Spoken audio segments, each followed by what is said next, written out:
গত বছর কন্যা সন্তানের মা বাবা হয়েছেন বলিউডের জনপ্রিয় তারকা দম্পতি আলিয়া ভাট ও রণবীর কাপুর। তবে সন্তানকে মিডিয়া থেকে এতদিন দূরেই রেখেছিলেন এ দম্পতি। এর আগে কোনো ছবি প্রকাশ করেননি তারা। তবে বড়দিন উপলক্ষে 25 ডিসেম্বর ভক্তদের সামনে প্রথমবারের মতো মেয়েকে নিয়ে দাঁড়ালেন এই তারকা দম্পতি।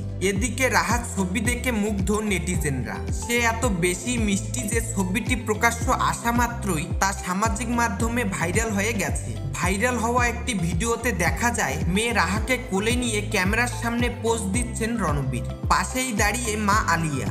বড়দিনে কাপুর পরিবারে প্রতিবারই জমকালো পার্টির আয়োজন করা হয়। গোটা পরিবার এদিন একত্রিত হয়।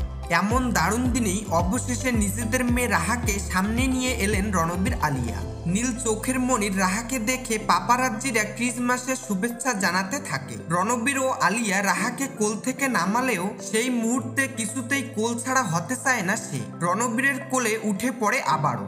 এদিন ছোট্ট রাহাকে গোলাপি জামা পরে থাকতে দেখা যায়, সঙ্গে দুটো ঝুঁটি বাঁধা তার মাথায়। তবে সবার নজর কাড়ল রাহার চোখ দুটোতে।